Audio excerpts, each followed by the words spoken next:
Hello అండి, welcome back to another video. So బేసిక్గా మనము ఎన్నో లక్షలు పెట్టి కార్ అయితే కొంటున్నాము. 10 లక్షలని, 20 లక్షలని, 30 లక్షలని ఇలా మనము ఎన్నో లక్షలు పెట్టి కార్ అయితే కొంటున్నాము. చాలా మందికి కారు కొనడం అనేది ఒక ఎమోషన్ అనమాట. సో వాళ్ళు ఎన్నో ఇయర్స్ నుంచి మనీ సేవ్ చేసుకొని ఒక కార్ అయితే కొంటారు. మరి నువ్వు ఇన్ని లక్షలు పెట్టి కారు కొంటున్నా నువ్వు తీసుకున్న కార్ 100% పర్ఫెక్ట్ ఉందా లేదా అంటే ఇక్కడ నేను షోరూమ్స్ గురించి మాట్లాడట్లేదు, కంపెనీ గురించి మాట్లాడట్లేదు, అండ్ అలానే నువ్వు చూస్ చేసుకున్న కార్ గురించి కూడా నేను మాట్లాడట్లేదు. ఇక్కడ నేను ఓన్లీ ఏం చెప్తున్నా అంటే నువ్వు ఏ కార్ అయితే చూస్ చేసుకున్నావు అంటే ఏ వేరియంట్ అయితే చూస్ చేసుకున్నావో అది నీకు 100% పర్ఫెక్ట్ ఉందా లేదా అంటే ఎగ్జాంపుల్ చెప్తా చూడండి. మీరు ఒకవేళ ఒక కార్ని చూస్ చేసుకున్నారు. సో ఆ కార్లో మీకు ఏమైనా డిఫెక్ట్స్ ఉన్నాయా అంటే ఏదైనా పార్ట్ మీకు రీపెయింటింగ్ అయిందా, లేకపోతే ఎక్కడైనా డ్యామేజ్ ఉందా, లేదంటే ఏదైనా యాక్సరీస్లో ఇష్యూ ఉందా, లేదంటే ఏదైనా ఎలక్ట్రానిక్స్లో ఇష్యూ ఉందా, ఇలా మనము ఒక కార్ని డెలివరీ చేసుకోకుండా ముందే ఇవన్నీ మనము చెక్ చేసుకోవాలన్నమాట. దాన్ని ఇక్కడ మనము PDI అంటాం, అంటే ప్రీ డెలివరీ ఇన్స్పెక్షన్. సో ఈ PDI అనేది మన కార్కి చాలా చాలా చాలా ఇంపార్టెంట్ అనమాట. మీరు ఎన్ని లక్షలు పెట్టి కారు కొంటున్నప్పుడు దాంట్లో మీకు మైనర్గా ఏదైనా ప్రాబ్లం వచ్చినా కూడా వన్స్ మీరు ఆ కార్ని డెలివరీ చేసుకున్నాక మళ్ళీ షోరూమ్ వాడు ఆ కార్ని రిటర్న్ చేసుకోనికి అస్సలు యాక్సెప్ట్ చేయడు. సో దానికోసమని PDI అనేది చాలా ఇంపార్టెంట్. సో నేను మీకు ఎగ్జాంపుల్స్ చెప్తా చూడండి. రీసెంట్గా నేను చాలా వరకు విన్నా ఏంటంటే అది ఒక కస్టమర్ కంపెనీ నుంచి కారు తీసుకున్నాడు. సో అది ఎలక్ట్రిక్ కార్ అనమాట. కాకపోతే ఆ కార్ డెలివరీ కాకుండా ముందే డ్యామేజ్ అయ్యింది. సో షోరూమ్ వాళ్ళు ఏం చేశారంటే ఆ డ్యామేజ్ని మొత్తం వాళ్ళు సెట్ చేసుకొని అంటే రీవర్క్ అండ్ రీపెయింటింగ్ చేసి కస్టమర్కి తెలియకుండా ఆ కార్ అయితే సేల్ చేశారు. సో కస్టమర్ 1 month తర్వాత చూసుకొని షోరూమ్కి వచ్చి అడిగితే వాళ్ళు లొల్లి పెట్టుకురు తప్ప కార్ని అయితే రీప్లేస్ చేయలేదు. అండ్ అలానే ఇంకో కార్ నాకు తెలిసి ఆ కార్ 20 లక్షల పైన ఉంటుంది.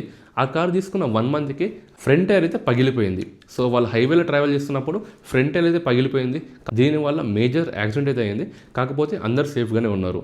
అండ్ ఇంకో ఇన్సిడెంట్లో కార్ తీసుకున్న 1 monthకి సన్ రూఫ్ పని చేయకపోవడం, అండ్ అలానే కార్ తీసుకున్న 20 daysకే ఇంజన్ చెక్ లైట్ రావడం, అండ్ అలానే రీసెంట్గా లైక్ నిన్నగాక మొన్న చూసిన ఒక ఈవీ కార్కి అడాస్ అనేది మాల్ ఫంక్షన్ చేయడము, దానివల్ల ఒక పెద్ద యాక్సిడెంట్ కావడము, ఇలా నేను చాలా వరకు చూస్తున్నా. సో దానికోసమని PDI చెక్ అనేది చాలా అంటే చాలా ఇంపార్టెంట్. అండ్ ఈ మధ్య ఏమవుతుందంటే ప్రీ వెడ్డింగ్ షూట్స్ లాగా కార్ది కూడా డెలివరీ షూట్స్ అయితే చాలా వరకు చేసుకుంటున్నారు. అంటే కార్ డెలివరీ షూట్ చేయడానికి వాళ్ళకు 5,000, 10,000, 20,000 ఇలా మనం మనీ స్పెండ్ చేసి మనం ఒక కార్ డెలివరీ షూట్ అయితే తీసుకుంటున్నాం. సో ఎక్కడనో మెమరీ కార్డ్లోనో లేకపోతే పెన్నులలో ఉండే ఆ వీడియో షూట్ కోసం నువ్వు 5,000, 10,000 స్పెండ్ చేస్తున్నప్పుడు నువ్వు డ్రైవ్ చేసే కార్ కోసము ఒక ప్రాపర్గా PDI ఎక్స్పర్ట్ని పిలుచుకొని నువ్వు నీ కార్కి PDI చేయించుకోలేవా? సో మీరు 100% చెక్ చేసుకోగలుగుతారు. కాకపోతే మీకు ఈ PDI మీద అవేర్నెస్ లేక మీరు ఈ పని అయితే చేయట్లేదు. సో నేను మీకు ఒక 5 points అయితే చెప్తా. ఈ 5 points మీరు PDI ఎక్స్పర్ట్ అని అడగండి, లేకపోతే కనీసం మీరైనా ఈ 5 points మీరు ఖచ్చితంగా కారు డెలివరీ చేసుకోకుండా ముందే చెక్ చేసుకోండి. ఎందుకంటే వన్స్ కార్ అనేది డెలివరీ అయినాక మీరు షోరూమ్ వాళ్ళకి ఎన్ని చెప్పినా కూడా వాళ్ళు రిటర్న్ యాక్సెప్ట్ అయితే చేయరు. సో ఒక చిన్న ఎగ్జాంపుల్ చెప్తా చూడండి. నేను రీసెంట్గా ఒక టీవీ అయితే పర్చేస్ చేసిన. సో ఆ టీవీ యొక్క కాస్ట్ వచ్చేసరికి అరౌండ్గా 70,000 అయితే ఉంది. మరి ఆ టీవీ నేను ఫిట్ చేసిన హాఫ్ అన్ అవర్కే లోపల లైటింగ్ ఇష్యూ అయితే వచ్చింది. సో నేను వెంటనే ఫొటోస్ తీసిన, ఆ టీవీ ఫిట్ చేసిన టెక్నీషియన్కి నేను ఆ ఫొటోస్ అయితే పంపించిన, అండ్ అలానే ఆ కంపెనీకి కూడా నేను కాంటాక్ట్ అయ్యి ఆ ఫొటోస్ అయితే షేర్ చేయడం జరిగింది. సో వాళ్ళు ఏమన్నారంటే మీ ఇంట్లో టీవీ ఫిట్ చేసినాం కదా, ఇంకా మేము దాన్ని రిటర్న్ అయితే చేసుకోము, కావాలంటే మీకు అది రిపేర్ అయితే చేస్తాం కానీ రిటర్న్ అయితే తీసుకోమని చెప్పారు. సో నేను వాళ్ళతో చాలా గట్టిగా ఫైట్ చేసిన, అండ్ ఫైనల్గా నాకు టీవీ అనేది రీప్లేస్మెంట్ అయ్యింది. సో నాకు స్టార్టింగ్లో ఏమనిపించిందంటే ఆ 70,000 పెట్టినందుకే నాకు లోపల ఎలానో ఉండే, అరే 70,000 పెట్టినాము, టీవీలో ఇలా డిఫెక్ట్ వచ్చింది, మరి ఏం చేయాలని చెప్పేసి నేను చాలా అంటే చాలా ఇబ్బంది అయితే పడ్డా. అలాంటిది మనము 10 లక్షలు 20 లక్షలు పెట్టి కూడా మన కార్లో చిన్న డిఫెక్ట్ వచ్చినా కూడా రాత్రి మన కనీసం నిద్ర కూడా పట్టదు. సో ఇదైతే చాలామంది జరుగుతుంది. సో దానికోసమని ఇప్పుడు నేను చెప్పే 5 points అయితే మీరు ఖచ్చితంగా మీరు కార్ డెలివరీ తీసుకోకుండా ముందు చెక్ చేసుకోండి. సో ఫస్ట్ వచ్చేసరికి ఎక్స్టీరియర్. సో ఎక్స్టీరియర్లో మనకు చాలా పాయింట్స్ ఉంటాయి. దాంట్లో ముందుకు వచ్చేసరికి బాడీ కలర్ అనమాట. సో మీరు వైట్ కానీ రెడ్ కానీ ఎలాంటి కలర్ తీసుకున్నా కూడా దాన్ని మీరు ప్రతి డోర్కి, ప్రతి ఫెండర్కి, ప్రతి బంపర్కి ఇలా మీరు కంప్లీట్గా కార్ యొక్క కలర్ అనేది చెక్ చేసుకోవాలి. అంటే కంప్లీట్గా మీకు దూరం నుంచి చూసినా అండ్ అలానే దగ్గర నుంచి చూసినా కూడా ఈవెన్గా ఉందా లేదా, అంటే మీకు డోర్ టు డోర్ కానీ లేకపోతే ఫెండర్ టు ఫెండర్ కానీ ఏదైనా కలర్ డిఫరెన్స్ ఉందా లేదా మీరు ముందే చెక్ చేసుకోవాలి. నెక్స్ట్ వచ్చేసరికి ప్యానల్ గ్యాప్స్. బంపర్కి బాడీకి మధ్యలో ప్యానల్ గ్యాప్స్ అండ్ అలానే డోర్కి బంపర్కి మధ్యలో ప్యానల్ గ్యాప్స్, దాంతోపాటు బూట్ దగ్గర బ్యానెట్ దగ్గర ఇలా మనము ఎక్కడైనా సరే కంప్లీట్గా మనం ప్యానల్ గ్యాప్స్ అయితే చెక్ చేసుకోవాలి. మనకు ప్యానల్ గ్యాప్స్ ఉండడం అనేది కామన్, కాకపోతే ప్యానల్ గ్యాప్స్ అనేది ఈవెన్గా మనకు ఉండాలి. అంటే ఎగ్జాంపుల్ చెప్తున్నాండి, బ్యాక్ సైడ్లో బ్యానెట్ ఉంది, బ్యానెట్ రైట్ సైడ్లో మనకు 1 ఇంచ్ గ్యాప్ ఉంటే అలానే లెఫ్ట్ సైడ్ కూడా మనకు 1 ఇంచ్ అనేది గ్యాప్ ఉండాలి. రైట్ సైడ్లో మనకు 2 ఇంచ్ గ్యాప్ ఉండి లెఫ్ట్ సైడ్లో మనకు 1 ఇంచ్ గ్యాప్ ఉంటే అది మనకు ప్యానల్ గ్యాప్ కిందకి వస్తుంది. దాన్ని మనము వెంటనే ఫిక్స్ చేయించుకోవాలి. అండ్ నెక్స్ట్ పాయింట్ వచ్చేసరికి బాడీలో ఎక్కడైనా స్క్రాచెస్ ఉన్నాయా లేదా చెక్ చేసుకోవాలి. సో చిన్న చిన్న చాలా మైనర్ స్క్రాచెస్ ఉండడం కామన్ అండి, ఎందుకంటే మనకు కార్ అనేది ఎక్కడి నుంచో వస్తుంది కాబట్టి చాలా మైనర్ స్క్రాచెస్ ఉండడం అనేది కామన్. కాకపోతే ఏదైనా మీకు పెయింట్ లేచిపోయేంత స్క్రాచెస్ ఉంటే దాన్ని మీరు వెంటనే ఫిక్స్ చేయించుకోండి, లేకపోతే కార్ అనేది రీప్లేస్ చేసుకోండి. అండ్ అలానే నెక్స్ట్ పాయింట్ వచ్చేసరికి ఏదైనా మీకు పార్ట్ డెంట్ అయితే అక్కడ వాళ్ళు రీపెయిన్ చేసి మీకు సేల్ అయితే చేస్తారు. సో షోరూమ్ వాళ్ళు అనేది మనకు అన్ని క్లియర్గా అయితే చెప్పారు. సో ఏదైనా ట్రాన్స్పోర్ట్ ఏదైనా డ్యామేజ్ అయినా కూడా వాళ్ళు మళ్ళీ సర్వీస్ సెంటర్లో రీపెయిన్ చేసి మనకు సేల్ అయితే చేస్తుంటారు. సో అలాంటి టైంలో మీరు ఒక గ్యాజెట్ అయితే ఉంటుందండి, ఆ గ్యాజెట్లో మనకు కార్ అనేది రీపెయింట్ అయిందో లేదో క్లియర్గా అయితే తెలుస్తుంది. సో మరి అలా మనము కార్ అనేది ఏదైనా డ్యామేజ్ అయిందో లేదో క్లియర్గా అయితే చెక్ చేసుకోవచ్చు. అండ్ నెక్స్ట్ పాయింట్ వచ్చేసరికి టైర్స్. మన కార్లో మనకు 4 టైర్స్ ఉంటే 4, లేకపోతే స్టెప్ని ఉంటే 5 టైర్స్. ఇవన్నీ కూడా మనము కంప్లీట్గా చెక్ చేసుకోవాలి. అండ్ అలానే ఎంత గ్రిప్ ఉందో కూడా చూసుకోవాలి.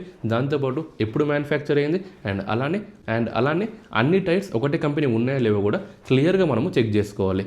నెక్స్ట్ వచ్చేసరికి ఇంటీరియర్లో మనము చెక్ చేసుకోవడానికి చాలా పాయింట్స్ అయితే ఉంటాయి. సో మెయిన్గా వచ్చేసరికి మీరు కంప్లీట్గా ప్రతి సీట్ని అయితే చెక్ చేసుకోండి. అంటే మీరు సీట్లో కూర్చొని అటు ఇటు ఊగండి, మీకు ఎలాంటి సౌండ్ వచ్చినా కూడా దాన్ని మీరు వెంటనే ఫిక్స్ చేయించుకోండి. ఎందుకంటే నట్స్ కానీ బోర్డ్స్ కానీ లూజ్గా ఉంటే మనకు సౌండ్ అయితే వస్తుంది. అండ్ అలానే ఇంటీరియర్లో కూడా మీరు డాష్ బోర్డ్కి ప్యానల్ గ్యాప్స్ ఉన్నాయా లేదా చెక్ చేసుకోండి.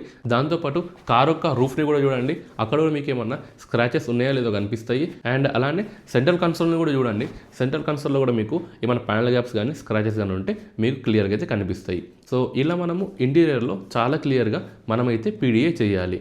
అండ్ అలానే నెక్స్ట్ పాయింట్ వచ్చేసరికి ఎలక్ట్రానిక్స్లో మనకు ఇప్పుడు వచ్చే కార్స్లో చాలా అంటే చాలా ఎలక్ట్రానిక్స్ అయితే ఉన్నాయి. సో మీరు అబోవ్ 15 lakhs కానీ 20 lakhs కానీ లేకపోతే ఏదైనా కార్లో టాప్ ఎండ్ కార్ తీసుకున్నట్టయితే దాంట్లో మీకు ఎన్నో ఎలక్ట్రానిక్స్ అయితే వస్తాయి. లైక్ డ్రైవర్ సీట్కి మనకు 8-way పవర్ అడ్జస్ట్ కానీ 6-way పవర్ అడ్జస్ట్ కానీ లేదంటే 10-way పవర్ అడ్జస్ట్ కానీ అండ్ అలానే 3 స్క్రీన్లు రావడం, 4 స్క్రీన్లు రావడం, 2 స్క్రీన్లు రావడం అండ్ దాంతోపాటు సన్ రూఫ్ అని ఇలా మనకు చాలా అంటే చాలా ఎలక్ట్రానిక్స్ అయితే ఉంటాయి. సో మీరు కార్ డెలివరీ తీసుకోకుండా ముందే తరోగా ప్రతిదీ చెక్ చేసుకోండి. ఒకవేళ మీ డ్రైవర్ సీట్కి ఎలక్ట్రానిక్ అడ్జస్టబుల్ ఉంటే ప్రతి వే చెక్ చేయండి. ఒకసారి కాదు 10 సార్లు చెక్ చేయండి. అండ్ అలానే రఫ్ అండ్ టఫ్గా చెక్ చేయండి. సో ఎప్పుడైనా పోయేది ఉంటే అప్పుడే పోవాలి, లేదంటే మనకు లాంగ్ రన్లో రావాలి. అండ్ అలానే సన్ రూఫ్ చూడండి, సన్ రూఫ్లో కూడా మీకు ప్యానల్ గ్యాప్స్ ఉంటాయి, లేదంటే వాటర్ లీకేజ్ ఉంటుంది.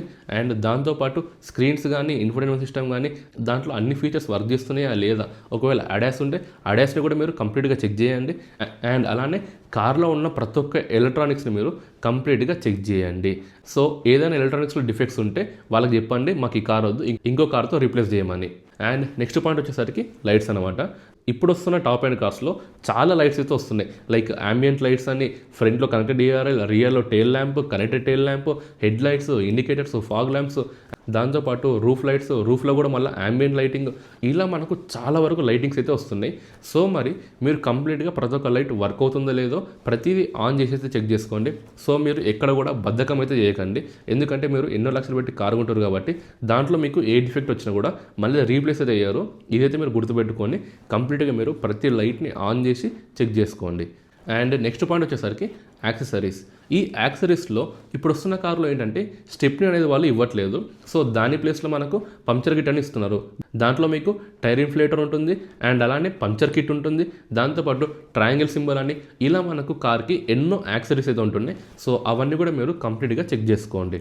అండ్ ఫైనల్గా వచ్చేసరికి డాక్యుమెంట్స్లో మనకు ఇన్సూరెన్స్ కానీ కార్ డాక్యుమెంట్స్ కానీ లేకపోతే ఎలాంటి డాక్యుమెంట్స్ అయినా సరే మీరు తరోగా చెక్ చేయండి. ఒకవేళ మీరు ఇన్సూరెన్స్ ఎగ్జాంపుల్గా తీసుకుంటే ఇన్సూరెన్స్లో మీకు కంప్లీట్గా అన్ని కవర్ అవుతున్నాయా లేదా చెక్ చేసుకోండి. ఎందుకంటే మీకు బెనిఫిట్ అవుతుందనో లేకపోతే వాళ్ళకి బెనిఫిట్ అవుతుందనో ఇన్సూరెన్స్లో మీరు కాంప్రమైజ్ అయితే అవుతున్నారు. సో అలా కాంప్రమైజ్ అవ్వకుండా మీ కార్లో ప్రతి ఒక్క పార్ట్ అనేది ఇన్సూరెన్స్లో కవర్ అవుతుందో లేదో క్లియర్గా అయితే చూసుకోండి. అండ్ అలానే కార్ యొక్క డాక్యుమెంట్స్ కూడా క్లియర్గా మీరు చెక్ చేయించుకోండి. సో ఫైనల్గా ఇదన్నమాట పీడిఐ గురించి. సో ఎందుకు నేను పీడిఐ గురించి ఇంతగానో స్ట్రెస్ చేసి చెప్తున్నా అంటే, సో కార్ అనేది ఎవరికైనా ఎమోషన్ అనమాట. సో ఈరోజు నువ్వు ఇంటికి తీసుకెళ్ళి పెట్టుకొని తర్వాత దానికి ఏమైనా డ్యామేజ్ అయితే అసలు మనకి ఎలా ఉంటుందంటే కనీసము నిద్ర కూడా పట్టదనమాట. సో అలా మనకు కార్ అనేది ఒక ఎమోషన్ కాబట్టి ఎన్నో లక్షలు పెట్టి కారు కొంటున్నాం కాబట్టి సో మీరు పీడిఐ చెక్ చేసుకోవడము చాలా అంటే చాలా ముఖ్యం అనమాట. సో ఒకవేళ మీకు పీడిఐ చెక్ చేసుకోవడం రాకపోతే సో పీడిఐ చెక్ చేయడానికి ఎక్స్పర్ట్స్ అయితే ఉంటారు. లైక్ వాళ్ళు అరౌండ్గా 1000 అని 2000 అని 3000 అని కారు బట్టి డిస్టెన్స్ని బట్టి వారు ఛార్జ్ అయితే చేసుకుంటారు. సో వాళ్ళకు ఆ అమౌంట్ ఇచ్చి పీడిఐని అయితే మీరు కంప్లీట్గా చేసుకోండి. ఇదన్నమాట ఓవరాల్గా పీడిఐ గురించి. మరి ఈ వీడియో మీకు ఇన్ఫర్మేటివ్గా ఉంటే తప్పకుండా లైక్ చేయండి అండ్ అలానే మన ఛానల్ని సబ్స్క్రైబ్ చేసుకోండి. Thank you for watching.